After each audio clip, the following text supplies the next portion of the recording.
Behind the perfect smiles and tailored suits of old Hollywood's biggest stars lay shocking hygiene secrets that even their closest co-stars found repulsive. From foul breath that ruined kissing scenes to body odor that cleared film sets, these hidden habits starkly contrasted their flawless public images. This video reveals the long-concealed personal hygiene scandals of 15 legendary celebrities, exposing the uncomfortable truths that studio publicists desperately tried to hide for decades. Clark Gable. When you hear the name Clark Gable, you probably imagine old Hollywood glamour, a man whose suave style and unforgettable screen presence defined an entire era. He was the king, the heartthrob, the star who made "Frankly, My Dear, I Don't Give a Damn" a line for the ages. But if you'd gotten within a few feet of Clark Gable, that legendary charm might have faded fast, thanks to breath that could stop anyone in their tracks. By just 32, Gable's dental health was in ruins. This wasn't a matter of a few missing teeth. Almost his entire set had to be pulled. Gable's battle with severe gum disease, what's now called periodontitis, destroyed his mouth to the point that his dentist made the drastic call: full extraction. He spent days recovering in the hospital and even slipped away to Canada just to heal out of the public eye. The pain was intense, but the long-term effect was even worse. The dentures Gable ended up with were primitive and uncomfortable. But their biggest flaw? They gave him breath so overpowering it became infamous on film sets. Hollywood insiders say his halitosis was nearly legendary. Co-stars dreaded close-ups and romantic scenes. When Gable worked with Sophia Loren in It Started in Naples, she was so put off by his breath that she asked the director to keep their off-camera contact to a minimum. Despite his superstar status, few looked forward to sharing the screen, let alone a kiss, with the king. Making matters worse, Gable was stubborn about his habits. He wouldn't use mouthwash or mints, convinced they'd interfere with his acting. By the time he filmed The Misfits, his final movie, his dental problems were so severe that people could smell it from several feet away. But no one dared challenge Hollywood royalty. His star power was just that strong. Clark Gable ruled the silver screen, but in private, his hygiene was the real talk of Tinseltown. Sometimes even kings have secrets that are impossible to ignore.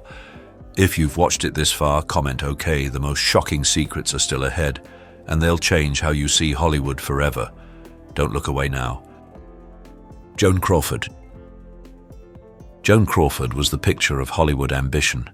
Her striking looks and steel-willed persona made her unforgettable on screen.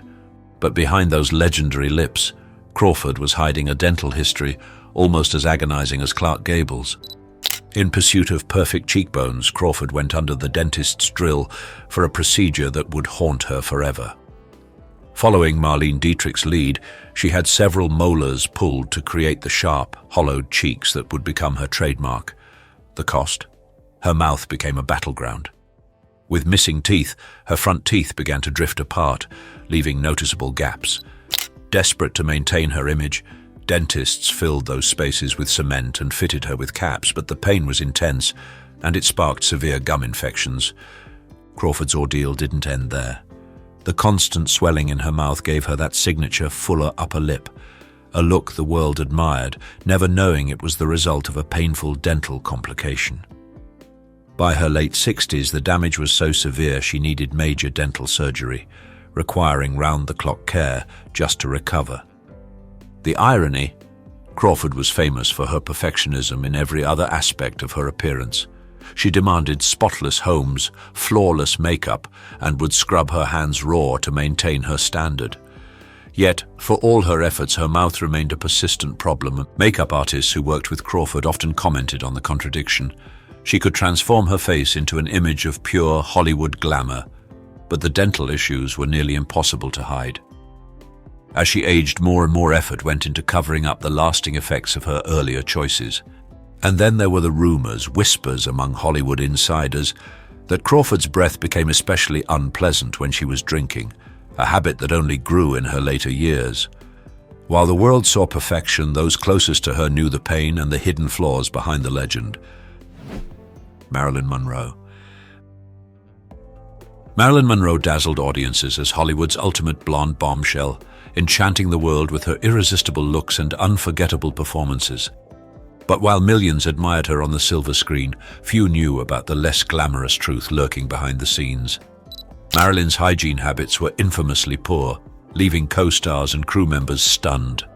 Despite Monroe's carefully maintained public image, those who worked with her revealed a side that was anything but pristine. According to several sources, including the Misfits co-star Clark Gable, Monroe was alarmingly indifferent to personal cleanliness. Rumors swirled that she sometimes went days without bathing and paid little attention to deodorant or fresh undergarments. Her reputation for skipping basic hygiene was so widespread that even biographers have documented it. Clark Gable was reportedly repulsed by her disregard for hygiene. Author David Brett wrote that Gable had zero romantic interest in Monroe. Despite endless rumors, he simply couldn't get past her lack of hygiene. For Gable, working in close quarters with her on set was less of a Hollywood dream and more of a personal ordeal. The reality was so stark that Monroe's own makeup artist, Alan Whitey Snyder, had to develop special tricks just to keep her camera ready. He routinely used baby wipes and heavy powders to cover up body odor and freshen her up between takes. Wardrobe department staff too found themselves frequently challenged by Monroe's lack of concern for cleanliness, something they would quietly grumble about while still admiring her undeniable star power. Howard Hughes. Howard Hughes once epitomized glamour and power in Hollywood, but plagued by crippling obsessive-compulsive disorder, he developed an overwhelming fear of germs that completely took over his life and destroyed any trace of his former sophistication. As a dashing film producer and aviation innovator, Hughes mingled with the brightest stars, flaunted his wealth, and cultivated an image of meticulous perfection. In his prime, he was known for his sharp suits, immaculate grooming, and rigorous standards, changing shirts multiple times a day and demanding spotless surroundings. His influence brought us classic films and shaped the golden age of Hollywood, all while he dated leading ladies like Katharine Hepburn, Jean Harlow, and Ava Gardner. In his later years, Hughes's relationship with hygiene became shockingly paradoxical. The man who once demanded perfection now lived in unimaginable squalor. He famously wore tissue boxes as shoes to avoid contamination, refused to cut his hair or nails, and would sometimes go months without bathing. His reclusive lifestyle became the stuff of legend. Hughes barricaded himself in dark hotel rooms, surrounded by jars of his own urine and refusing contact with the outside world. Even more unsettling was his double standard. Despite his own shocking decline, Hughes maintained impossibly high expectations for the women around him. According to Hollywood insider Scotty Bowers, Hughes was so obsessed with purity that he would reject any woman who showed even the slightest blemish, an attitude that highlighted the bizarre contradictions lurking behind his glamorous legacy. Those who worked for Hughes watched in disbelief as his mental health and hygiene deteriorated. Secretaries and staff described elaborate, almost ritualistic hand-washing routines, using a fresh bar of soap for each wash and a towel that could only be touched at the corners. By the 1940s, his decline was no longer a secret. It was a tragedy unfolding in plain sight. Errol Flynn. Errol Flynn, the dashing star of swashbucklers like Captain Blood, 1935, and The Adventures of Robin Hood, 1938, was a Hollywood heartthrob through and through. His athleticism and captivating grin made him a box office goldmine for Warner Brothers in the 1930s and 40s. However, behind the charismatic facade lurked a darker reality. Flynn's well-known reputation for womanizing and heavy drinking had a hidden consequence. It wreaked havoc on his personal hygiene. Flynn's prodigious alcohol consumption, a factor that ultimately contributed to his untimely death at just 50, significantly impacted his body odor and breath. As his drinking escalated, co-stars found it increasingly difficult to work in close proximity.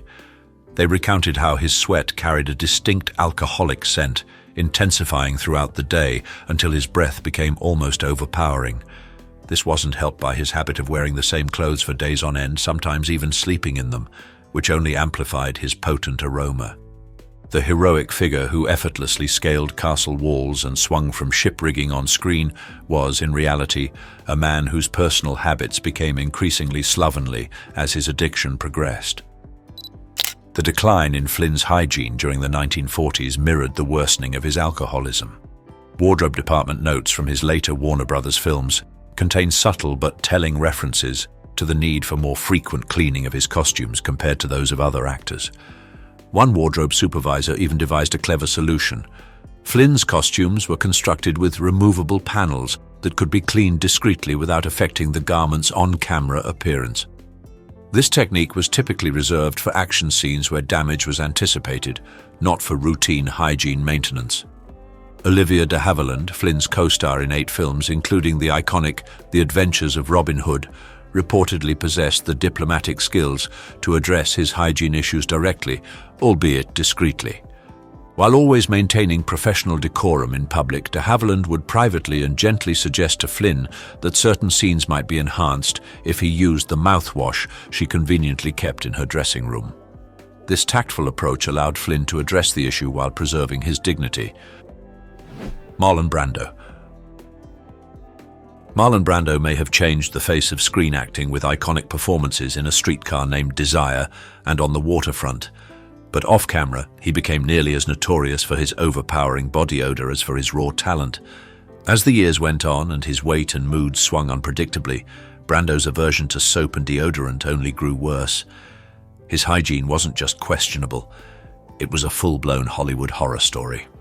By the time he showed up to film Apocalypse Now in the late 1970s, the Brando that once made audiences swoon had practically disappeared, replaced by a brooding, disheveled figure whose stench reportedly overwhelmed anyone within arm's reach.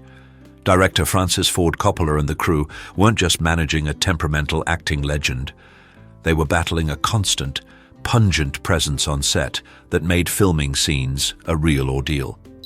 Brando's disregard for basic cleanliness wasn't merely laziness, it seemed to be part of a larger rebellion against the glamour and polish of Tinseltown. From early on, he'd shown zero interest in Hollywood's expectations of looking and smelling like a star. Even in 1951, while filming the role that made him an international heartthrob, director Elia Kazan had to repeatedly beg him to shower more often.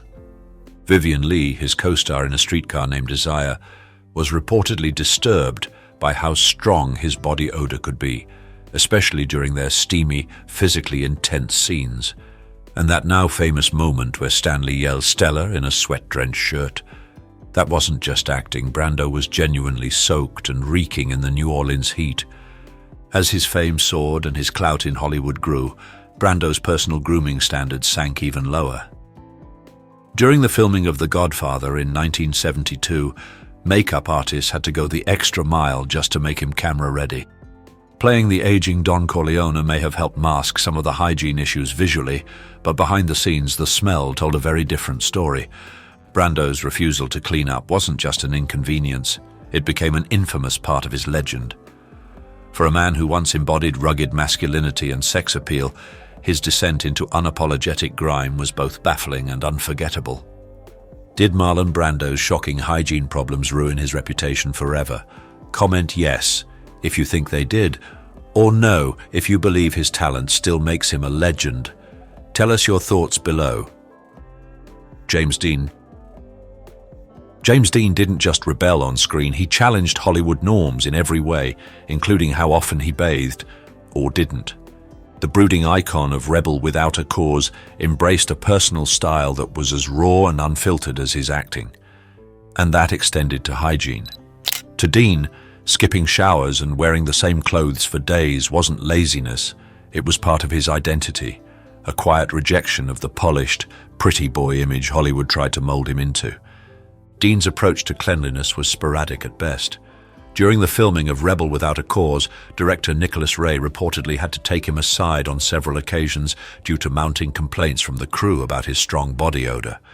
His co-star Natalie Wood, who shared multiple intimate scenes with him, found his lack of hygiene difficult to ignore. Though she kept her composure, those working on set noticed her discomfort during the more physically close moments. It wasn't just rebellion driving Dean's disregard for soap and laundry. It was also a habit formed through circumstance. Friends from his early New York days recalled how he lived in a tiny, run-down apartment with no reliable hot water.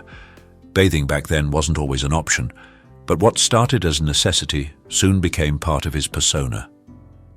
Even after landing in Hollywood and rising to fame, Dean clung to those gritty habits. Director Elia Kazan, who launched Dean's film career with East of Eden in 1955, remarked in his autobiography that Dean had a raw, earthy quality, one that extended beyond his performances and into his daily routine. Kazan, who had also worked with Marlon Brando, wasn't a stranger to actors who rejected the glossy Hollywood lifestyle, but even he felt the need to intervene when the odor became impossible to ignore, especially during long days on enclosed sets. Dean's quirks went beyond avoiding the shower. Co-star Julie Harris recalled that he wore the same pair of red socks for weeks on end, claiming they brought him luck. And then there was his favorite leather jacket, a staple of his image that he almost never cleaned. He believed the built-up dirt and wear made it more authentic. That belief bled into all his clothing and into his resistance to personal hygiene. Judy Garland. Judy Garland's tragic struggles with addiction and mental illness are well known, but what often gets overlooked is how deeply these battles affected her day-to-day hygiene. Behind the glamour and studio lights was a young woman barely holding herself together, let alone able to care for her basic needs. From her teenage years at MGM, Garland was pushed to the brink. At just 16, during the filming of The Wizard of Oz, she was already being fed a cocktail of amphetamines to keep her going during grueling shoots and barbiturates to force her to sleep. These weren't choices Garland made, they were studio-prescribed survival tools, but the toll was visible. Makeup artists remembered her skin suffering, her youthful glow fading far too soon. As the 1940s rolled in, things only worsened. Garland's addictions took a stronger grip, and so did their effects. Her once carefully crafted appearance began to fray. Her weight swung wildly. She arrived on set drained, her hair unkempt, her teeth deteriorating from medication side effects and long-neglected dental care. By the time she filmed A Star is Born in 1954, Garland's personal hygiene was such a concern that her husband, Sid Luft, quietly appointed someone to make sure she bathed and groomed, essentially assigning hygiene as part of a job description. That's how dire things had become. On her better days, Judy could still shine, poised, polished, and professional. But on her worst, she'd show up with the scent of alcohol and cigarettes lingering, unwashed hair, and the visible signs of exhaustion. These weren't moments of laziness, they were the painful symptoms of someone at war with her own mind. Even during her final film, I Could Go On Singing, 1963, co-star Dirk Bogarde described her swings from radiant charm to heart-wrenching disarray. Some days, she was every bit the star audiences adored. On others, her appearance reflected her inner chaos, forcing makeup teams to scramble while trying not to add to her suffering. Bogarde would later express deep compassion for Garland, recognizing that what the world saw as disheveled was, in truth, the outward result of unimaginable emotional pain. Elvis Presley. Elvis Presley, the king of rock and roll, lit up stages with his electrifying voice and sex appeal. But behind those rhinestone jumpsuits and smoldering eyes was a royal secret fans never expected. Elvis's breath absolutely foul. As the polished glamour of old Hollywood began to unravel in the 1960s, stars like Elvis found new freedom, freedom to rebel, to indulge, and apparently to forget about basic hygiene. While Elvis was conquering both the music charts and the big screen, he was also quietly slipping into a troubling routine that would leave more than just a bad taste in people's mouths. Outwardly, he was immaculate, slicked-back jet black hair, bold fashion choices, and that signature curled lip. But as his dependence on prescription pills grew, something else deteriorated. His teeth, and worse, his breath. Gone was the dazzling smile that once melted hearts. In its place, a cloud of halitosis that became a running joke on set, except nobody dared laugh in front of the king. Actress Marianne Mobley, who starred opposite him in Girl Happy, 1965, later revealed the truth wasn't so glamorous. Kissing Elvis on camera might have looked magical, but the reality was enough to make you hold your breath, literally.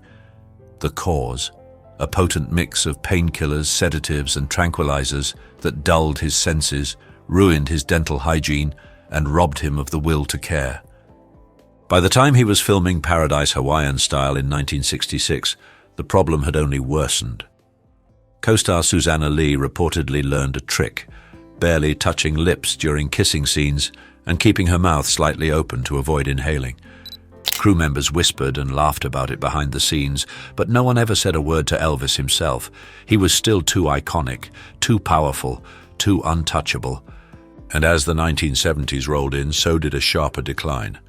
Elvis's performances in Las Vegas masked what fans couldn't see backstage: weight gain, excessive sweating, and yes, a worsening disregard for self-care.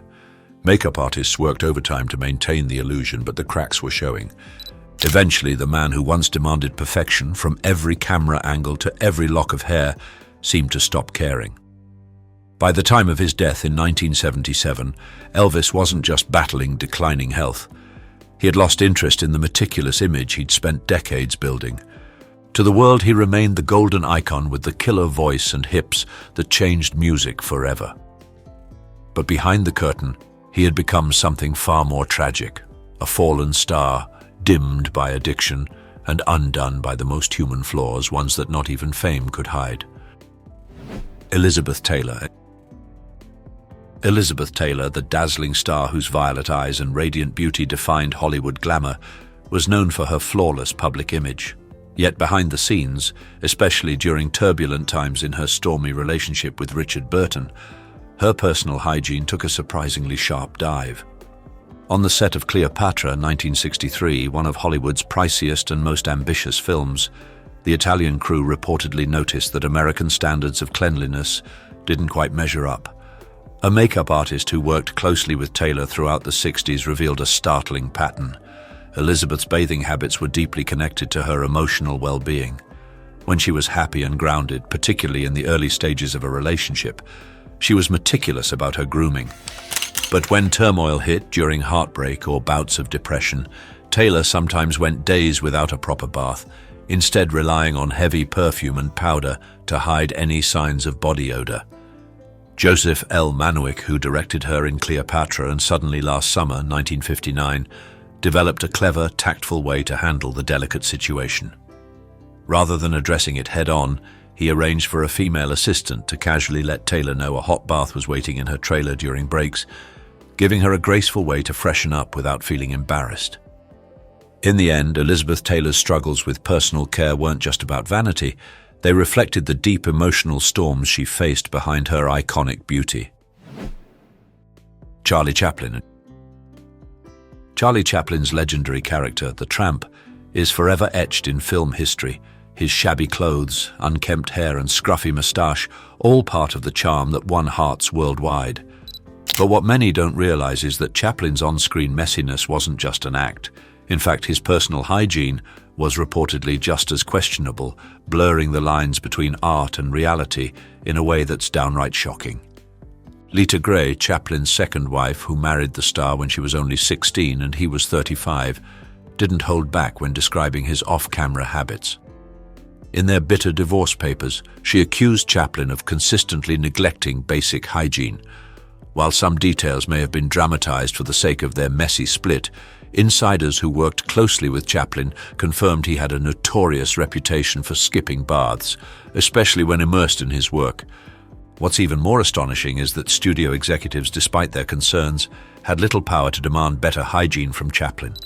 He was Hollywood's golden goose, irreplaceable, untouchable, and singularly talented.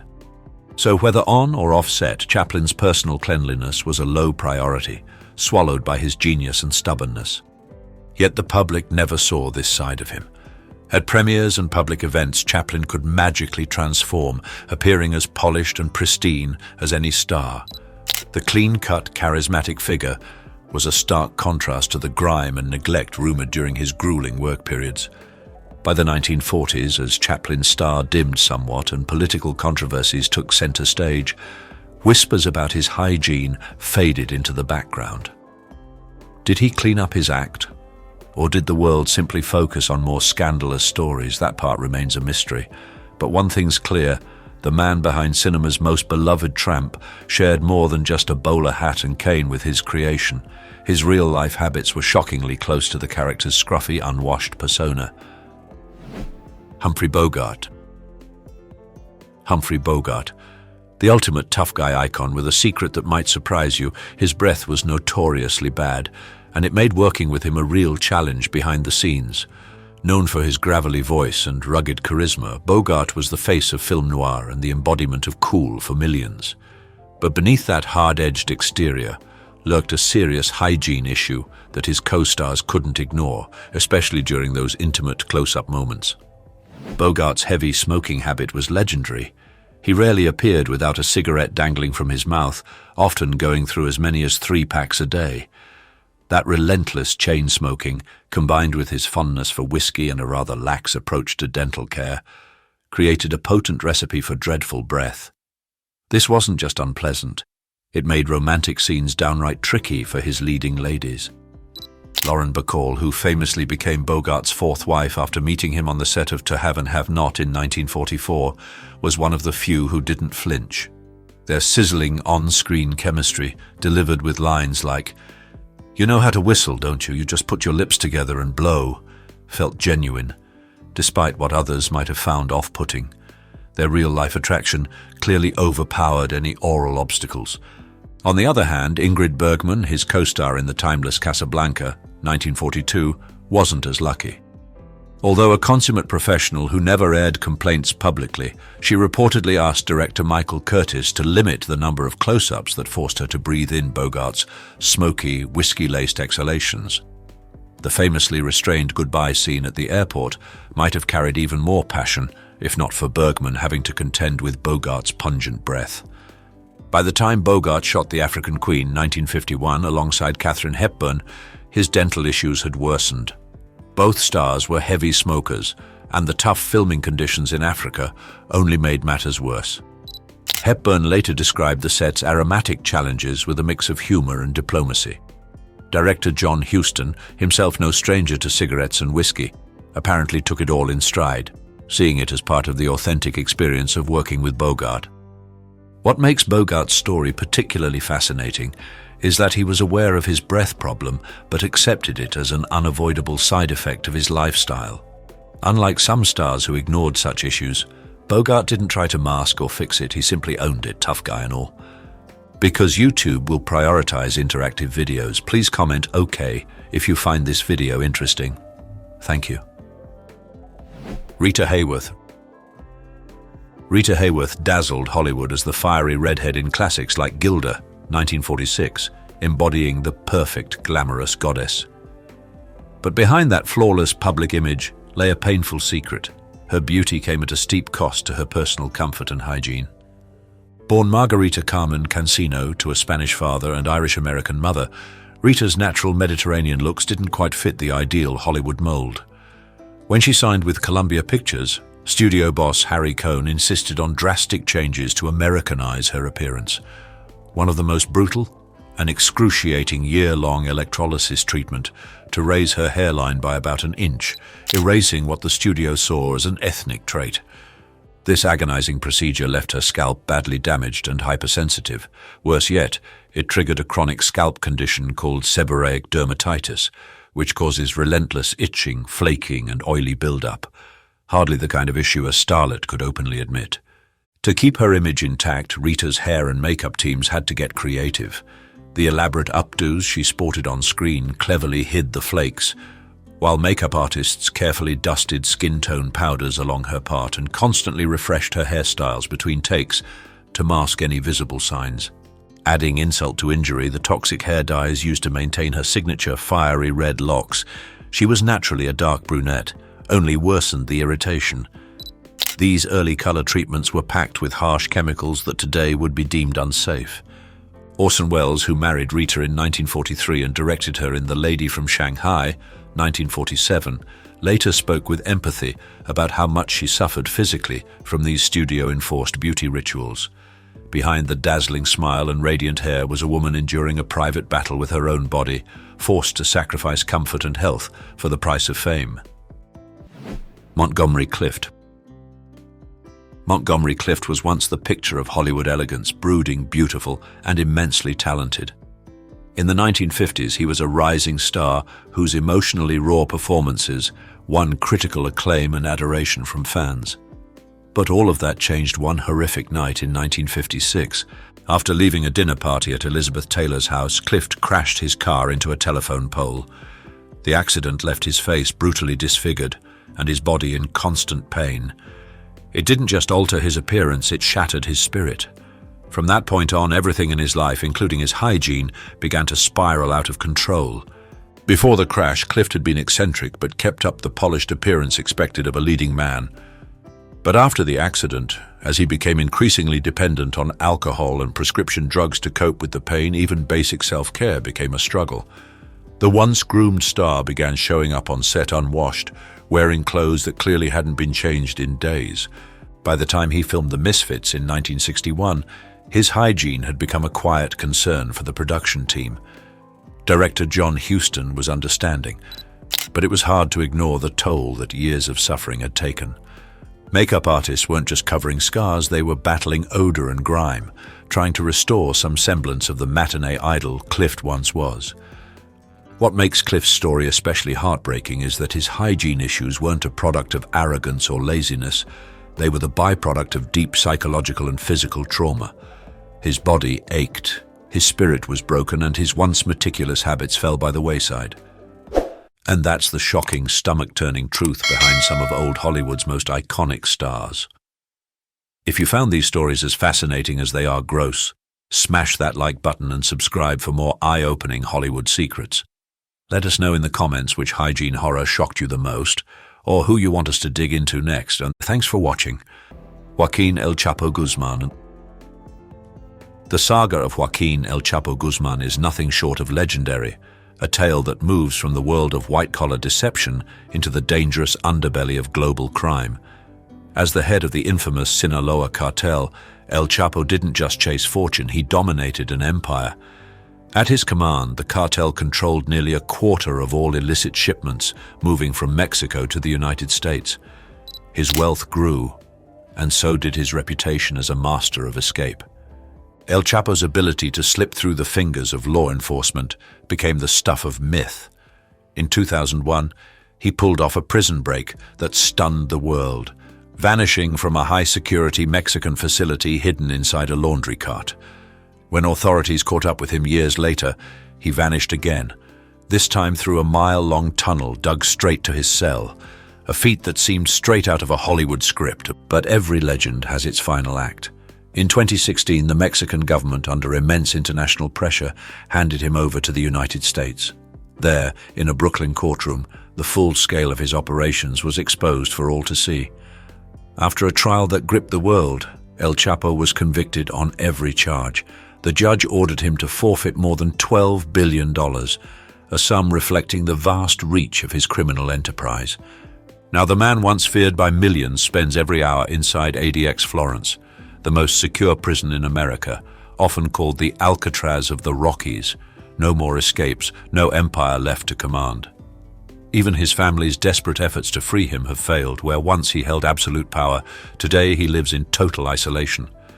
El Chapo's story stands as a chilling warning. No matter how untouchable someone seems, absolute power almost always leads to a devastating fall. From global kingpin to a number behind locked doors, his journey.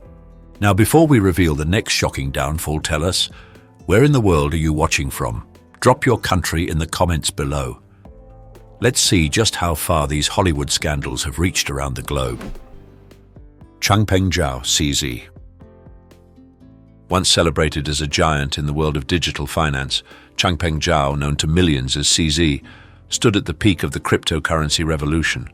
As the mastermind behind Binance, the planet's biggest crypto exchange, his fortune soared to an astonishing $43 billion. People called him untouchable, a pioneer who rewrote the rules of money itself. But CZ's empire wasn't built on caution, it was built on risk. His relaxed attitude toward regulations became legendary. He'd tell his inner circle, it's better to ask forgiveness than permission. That philosophy didn't just catch the eye of competitors, it put him squarely in the crosshairs of US authorities. His downfall began when federal investigators accused Binance of failing to stop illegal transactions, including trades tied to groups no government wants to be linked with. For a world leader in crypto, these were no small allegations. Prosecutors demanded a 3-year prison sentence, warning that his actions threatened global security. Yet when the courtroom drama reached its peak, the judge surprised everyone, a sentence of just 4 months. The reason? CZ cooperated, took responsibility, and helped shine a light on the hidden side of the crypto world. Still, the judge made it clear even the richest must face consequences. Today, CZ sits behind bars, a convicted felon whose legend continues to ripple through the crypto universe. He's no longer CEO, but his influence at Binance is far from gone, with loyal allies still holding power. Meanwhile, the company he built faces storm after storm with billions of dollars and its future on the line. And if you thought CZ's sentence was harsh, wait until you meet the next billionaires on this list. The oil tycoons who dared to defy Russia's most powerful man and paid the price with a decade behind bars. Mikhail Khodorkovsky and Platon Lebedev. There was a time when Mikhail Khodorkovsky and Platon Lebedev were the very face of Russian wealth and ambition. As leaders of Yukos, one of the world's largest oil companies, their fortunes soared, and their influence rivaled even the highest powers in Moscow. At his peak, Khodorkovsky wasn't just rich, he was the richest man in Russia, and his rising profile quickly drew the attention of President Vladimir Putin. But in a country where political power is everything, this rivalry spelled disaster. In 2003, Khodorkovsky and Lebedev were suddenly arrested, accused of tax evasion. To their supporters, the charges reeked of politics. Many saw it as a calculated move by Putin to destroy Yukos and silence anyone who threatened his authority. Human rights groups around the world condemned the process, calling it a warning to all who might challenge the Kremlin. Yet the story only grew darker. Just as freedom seemed within reach in 2011, fresh charges of embezzlement and money laundering rained down, stretching their sentences even further. A decade behind bars in Russia's notorious prison system, 10 years that would test anyone's resolve. In 2013, the unexpected happened. Putin granted Khodorkovsky a pardon, and Lebedev walked free the following year. But freedom came at a steep price. Their company, Yukos, had been gutted and taken over by the state.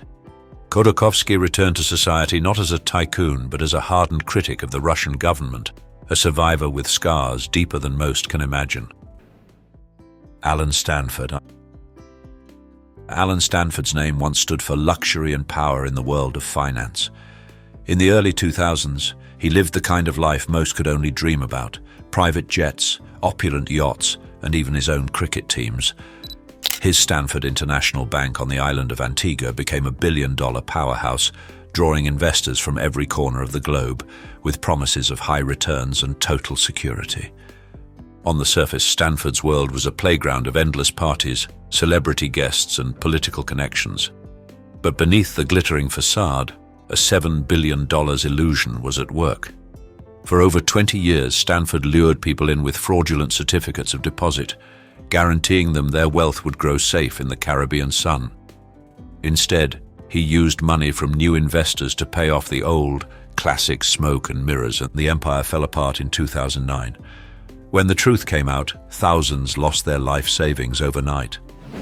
By 2012, Stanford faced a US court and received one of the longest sentences ever handed to a financial mogul: 110 years. Throughout the trial, he never admitted guilt, insisting he was the victim of a global plot, never taking responsibility for the destruction he left behind. Many say that attitude sealed his fate. Now at 74, Stanford's world is a far cry from his glory days. He spends his time inside a high-security prison, stripped of all the luxury he once flaunted. He's been ordered to pay nearly $6 billion in restitution, yet most victims are still waiting for justice. It's a brutal fall from grace, a billionaire who built his empire on trust, only to shatter it for everyone. Stanford's downfall is a harsh lesson about greed and deception. His story is proof that no amount of money can shield anyone from the consequences of their actions. The paradise he built has become his prison, and for the people he left behind, the scars remain. Elizabeth Holmes. Elizabeth Holmes once dazzled the world as a tech prodigy. With her signature black turtleneck and magnetic presence, she captured the imaginations of investors and the media, earning comparisons to Steve Jobs. At the height of her fame, Holmes was the youngest self-made female billionaire, promising to revolutionize healthcare with her company, Theranos. Big names, Rupert Murdoch, Larry Ellison, and countless others, invested millions, all believing Holmes could change medicine forever. But behind the sleek branding and glowing headlines, a far more troubling reality was taking shape. The blood testing technology that fueled her rise simply didn't work. Patients received dangerously inaccurate results, with some being wrongly told they had life-threatening diseases. Inside Theranos, the pressure was immense. Employees described an atmosphere where even the slightest doubt was met with intimidation.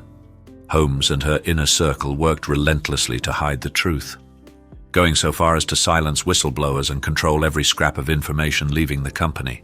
It all unraveled when a Wall Street Journal investigation, led by John Carreyrou, revealed the deception at the heart of Theranos. The fallout was swift and unforgiving.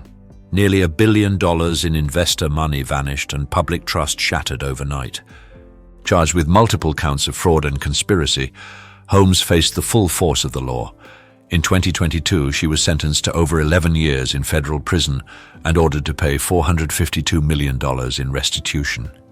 Yet for many who lost their investments, including titans like Murdoch, the money is gone for good. Holmes now sits behind bars, just months into a sentence that marks one of the most dramatic downfalls in Silicon Valley history. Her story is more than a tale of ambition gone wrong. It's a chilling reminder of how easily the line between vision and deception can be crossed, and how even the brightest stars can fall. Sean Diddy Combs. Sean Diddy Combs was once the very definition of the American dream. The boy from Harlem became a music mogul, fashion icon, and entrepreneur, amassing a fortune that placed him among the world's rare billionaire entertainers. His parties were legendary, his business moves admired, and his influence felt in every corner of pop culture. But for Diddy, success was always a double-edged sword. While the world cheered his every achievement, rumors swirled in the shadows. Behind the glitz and glamour, whispers of controversy and power plays seemed to follow wherever he went. In 2024, everything changed. A series of explosive investigations rocked his empire to the core. Allegations of corruption, financial misconduct, and abuse of power forced authorities to dig deeper into his business dealings and personal life. The man once surrounded by flashing cameras now found himself at the center of a relentless legal storm. In May 2025, the narrative took a dark turn. Combs stood trial in Manhattan federal court. The courtroom became a stage for harrowing testimonies that painted a starkly different picture of the man once celebrated for his charisma and business acumen. Former Danity Kane member Dawn Richard testified about a culture of control and fear within Combs' circle. She recounted witnessing Combs physically assault his then-girlfriend, Cassie Ventura, and described an environment where questioning his actions was met with threats. Richard alleged that Combs warned her of dire consequences if she spoke out, suggesting that people who crossed him could go missing. Kerry Morgan, Ventura's former best friend, corroborated these accounts, detailing instances of severe abuse. She described episodes where Combs allegedly choked her and beat her with a wooden hanger. Morgan testified that Ventura felt trapped, with Combs exerting control over her career and finances. Cassie Ventura herself delivered a powerful testimony, alleging years of physical and emotional abuse. She spoke of being coerced into participating in exploitative events and described an incident where she locked herself in a room, fearing for her safety. As the trial progressed, the prosecution presented evidence suggesting a pattern of manipulation and control. Combs's former assistant, David James, testified about the intense environment, stating that employees were expected to cater to Combs' every demand. He recalled Ventura expressing feelings of entrapment, saying, "I can't get out." Combs has pleaded not guilty to all charges. His defense team argues that the relationships and events described were consensual and that the allegations are motivated by financial gain. Nevertheless, if convicted, Combs faces the possibility of life imprisonment. The trial continues to captivate public attention, serving as a stark reminder that power and success do not place one above the law. As proceedings unfold, the world watches closely, awaiting the verdict that will determine the next chapter in the life of Sean Diddy Combs. Harvey Weinstein. For decades, Harvey Weinstein was the ultimate power broker in Hollywood, the man behind classics like Pulp Fiction, Scream, and Gangs of New York. With his influence, he could make or break careers, living a life of luxury and calling the shots for some of the industry's brightest stars. But in October 2017, everything changed.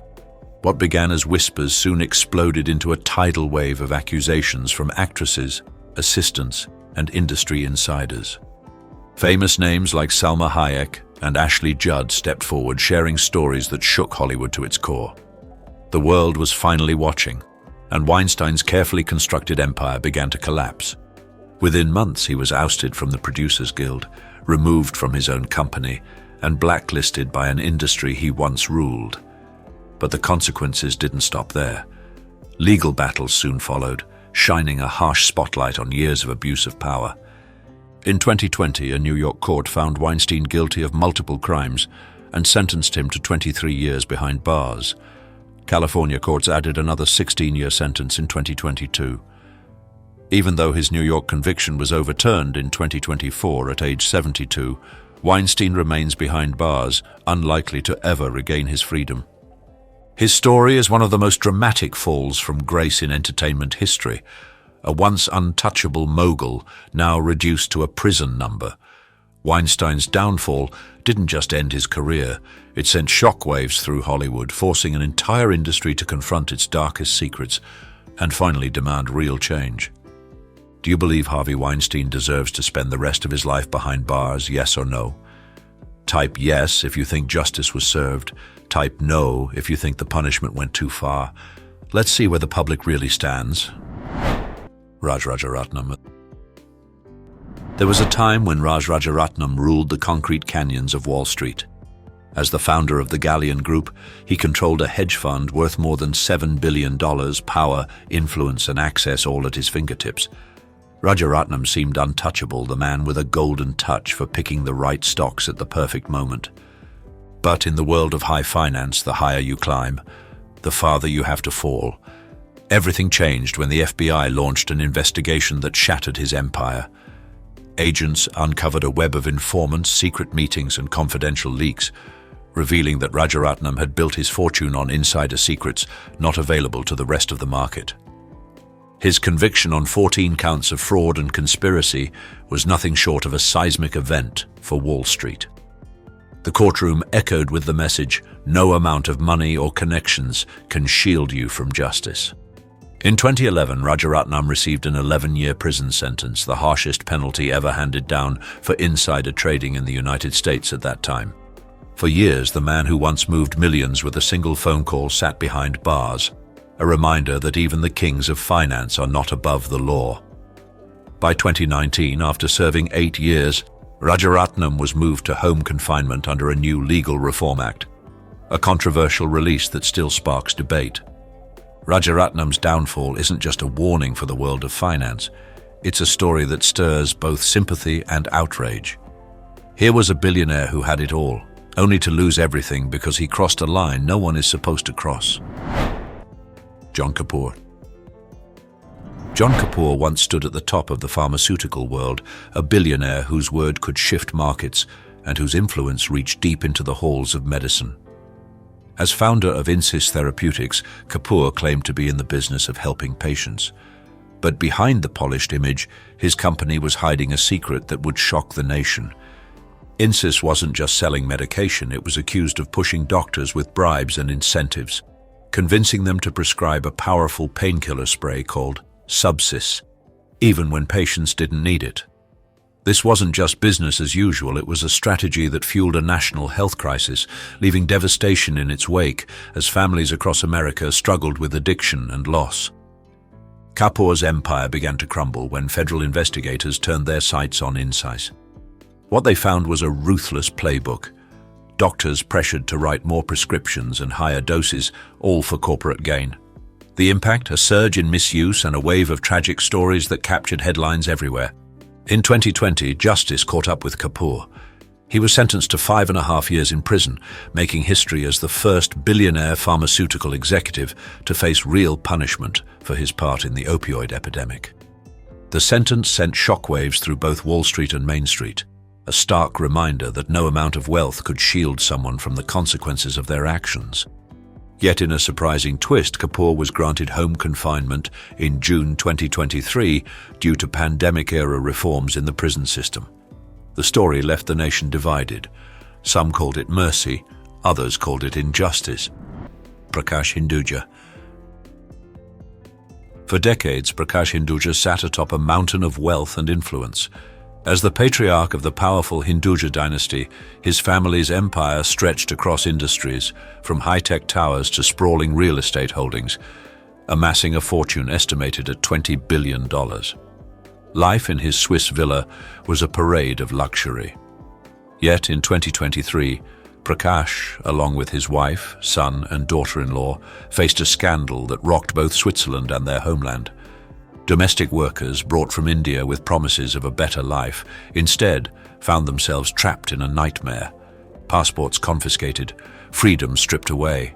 They toiled up to 18 hours a day, sometimes for little more than hope and a wage deposited far from their reach. Hidden behind the marble walls, fear and exhaustion became the daily reality. Some workers described sleeping on cold basement floors, denied even the simplest comforts. When the truth emerged, it sent shockwaves through the world of the elite. In court, the charges of trafficking did not stick, but the Hinduja family was found guilty of exploitation.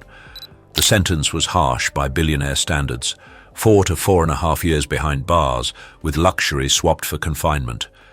The judge dismissed all pleas for mercy, unmoved by claims of declining health or storied reputation. Even their precious jewels were seized, a stark warning that wealth cannot always shield one from justice. For Prakash, this is more than a fall from grace. It is a reminder to the world. When power is abused, consequences eventually follow, even for those who once believed themselves untouchable. Bill Huang. Bill Huang, born Sungkook Huang, rose from humble analyst to Wall Street legend under hedge fund pioneer Julian Robertson. By 2001, he'd launched Tiger Asia Management, turning daring bets into headlines and riches. But ambition outran caution. In 2012, he admitted to insider dealing, shuttered the fund, and was barred from Hong Kong's markets. Most would retreat. Huang doubled down. In 2013, he created Archegos Capital, a family office answerable to no outside investors. Armed with opaque total return swaps, he quietly built colossal stakes in a handful of stocks, Viacom, CBS, Discovery, and several Chinese tech giants, without ever owning the shares outright. Banks loved the fees and showered him with borrowed billions. The strategy worked until it didn't. When Viacom CBS announced a stock sale in March 2021, its price slid, margin calls hit, and Archegos imploded almost overnight. Credit Suisse, Nomura, Morgan Stanley, and Goldman Sachs watched roughly $10 billion vanish. The crash exposed glaring blind spots in Wall Street's risk controls and sent regulators scrambling. Prosecutors soon accused Huang and his longtime CFO, Patrick Halligan, of a sweeping scheme to inflate prices, mislead lenders, and hide massive risk. In court, defense attorneys cast Huang as a true believer blindsided by market moves. The government painted him as a reckless high roller, betting other people's money. The jury sided with prosecutors. In November 2024, Huang was sentenced to 18 years in federal prison, an extraordinary fall for a man once compared to the greatest investors of his era. Today, he sits behind bars, a cautionary symbol of how extreme leverage can turn paper fortunes into rich by their Hollywood scandal. Martha Stewart. For years, Martha Stewart was the ultimate symbol of success. Her name was everywhere on cookbooks, magazines, and TV screens. She transformed home living into an empire, showing millions how to host, decorate, and create a picture-perfect life. But in 2004, the world was stunned when Stewart traded her designer kitchen for a prison cell. Behind her polished public image, investigators found that Stewart had acted on confidential stock tips, selling shares just before bad news hit the market. Charged with conspiracy, obstruction, and making false statements, her trial became headline news, the verdict guilty. Stewart was sentenced to 5 months in federal prison and 5 months of house arrest. For many, seeing the queen of domestic perfection in prison stripes was hard to believe. Yet Stewart faced her sentence head-on, even managing to maintain her poise behind bars. Her fall was a harsh reminder. No one, not even a billionaire media mogul, is above the law. Suge Knight. Suge Knight was once the undisputed king of West Coast hip-hop. As the founder of Death Row Records, he helped launch the careers of legends like Dr. Dre, Snoop Dogg, and Tupac Shakur. Knight's influence stretched far beyond music. He was a larger-than-life figure known for his ruthless business style and for living at the very edge of fame and danger. But with power came controversy. Knight's world was always turbulent, surrounded by legal troubles and public feuds. Over the years, his name became synonymous with intimidation and chaos in the industry. Everything changed in 2015. Knight was involved in a violent confrontation outside a Los Angeles burger stand that was caught on camera. The shocking footage made headlines, and prosecutors accused him of a deadly hit-and-run. In 2018, rather than face a lengthy trial, Suge Knight accepted a plea deal and was sentenced to 28 years in prison. For a man who once controlled the charts, Knight now spends his days behind bars, far removed from the glitz and glamour of the music world he helped shape. His downfall serves as a cautionary tale. No amount of influence, fame, or fortune can shield someone from the consequences of their actions. Suge Knight's story is a powerful reminder that even the most unstoppable empires can collapse, and that life at the top can come with a devastating price. Sam Bankman-Fried, SBF. Sam Bankman-Fried, known everywhere as SBF, once looked unstoppable. In 2019, he launched FTX, a slick crypto exchange that promised to make digital finance easy for everyone. By 2021, he was a multi-millionaire, lounging in cargo shorts and t-shirts while chatting with presidents and pouring money into political campaigns. Born to Stanford law professor parents and trained at MIT, SBF was hailed as a once-in-a-generation brain. Reporters loved his messy hair, minimalist lifestyle, and talk of effective altruism. Investors heard the word genius and flocked to him.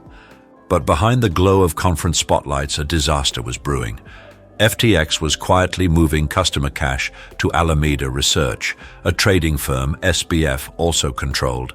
The whole grew into the billions, hidden by spreadsheets, friendly tweets, and carefully crafted PR. In November 2022, the dam burst. Users raced to pull out their money. FTX couldn't pay.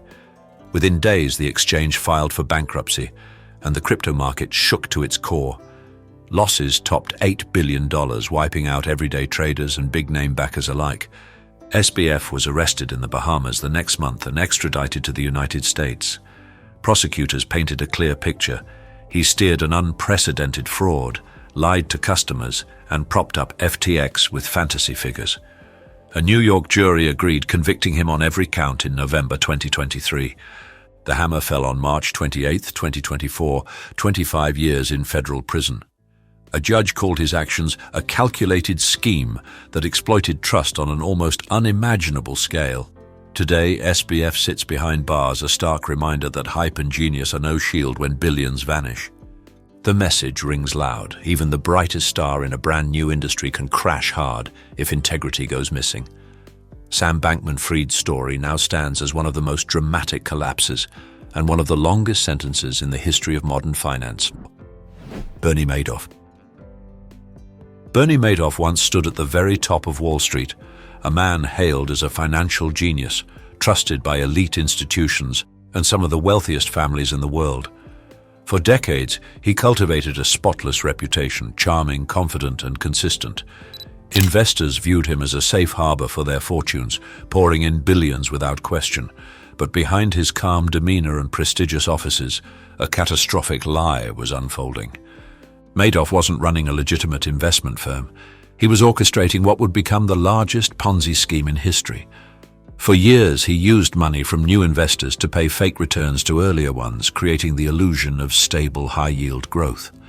His deception stretched across the globe, affecting everyone from retired teachers to billionaire tycoons. The scale was staggering. An estimated $65 billion in client wealth vanished into thin air. The scheme began to unravel in 2008, when the financial crisis sparked a wave of withdrawal requests that Madoff couldn't fulfill. The illusion shattered.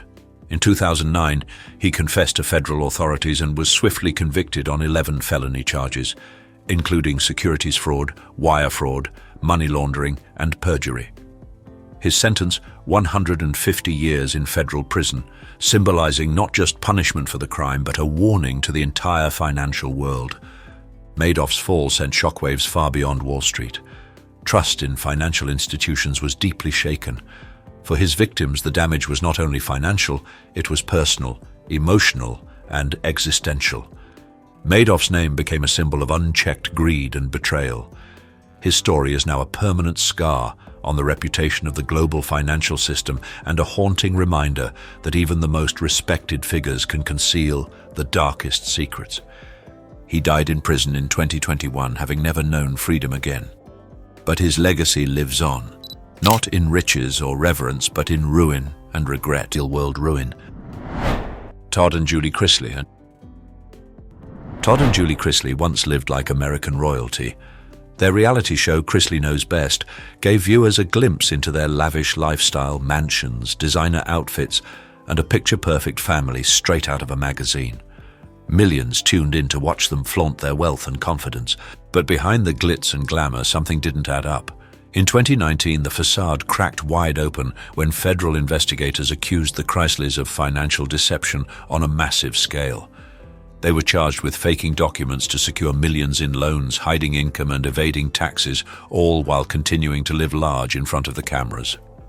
The irony was undeniable. The very couple who built their fame on displaying wealth were now being accused of building that fortune through fraud.